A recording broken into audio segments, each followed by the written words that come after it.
విన్నంత మాత్రాన జ్ఞానం పెరగదండి. విన్నది ఆచరణలో పెట్టుకోగలిగినప్పుడే నీకు జ్ఞానం పెరుగుతుంది. ఇదే మనం గురువుకిచ్చే గురుదక్షిణ. అంటే మనం వినేస్తే కుదరదు, అది జీవితంలో ఆచరించాలి.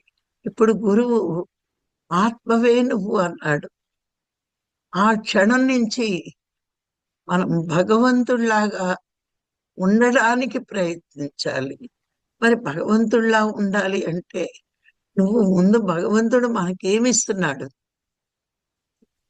అన్నది నువ్వు అర్థం చేసుకుంటే, అన్నీ భగవంతుడే ఇస్తున్నాడు అన్నది నీకు అర్థమైతే, మరి అప్పుడు నువ్వు ఏం చేస్తావు?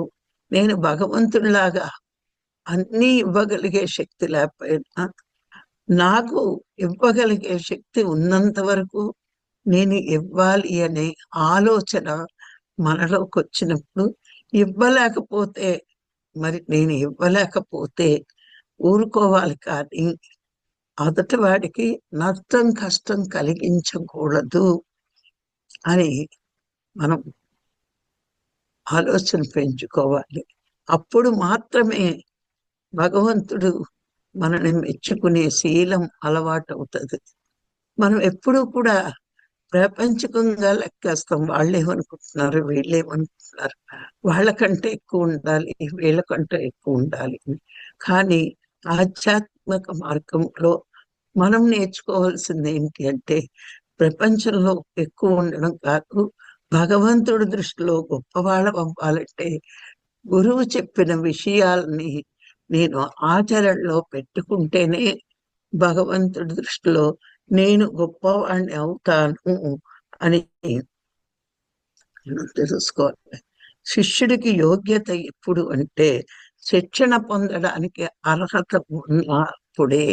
అంటే గురువు చెప్పినవి ఆచరణలో పెట్టుకుంటే నువ్వు శిష్యుడిగా ఎదిగినట్టు, అది నీకు యోగ్యత.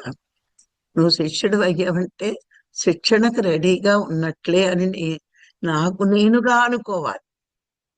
నేను పత్రిగారు శిష్యురాలని అనిపించుకోవాలి అనుకునే దాన్ని ఎప్పుడు కూడా. నాకు ఆయన గురువులా కాదు, పత్రిగారికి తగిన శిష్యురాలను అనిపించుకోవాలి అనే పట్టుదల ఉండేది. అలాగే ప్రతి శిష్యుడు కూడా నా గురువు చెప్పింది నేను ఆచరణలో పెట్టుకుని గురువుకు తగ్గ శిష్యుడిని అని మనకి మనంగా శిక్షణను ఇచ్చుకోవాలి.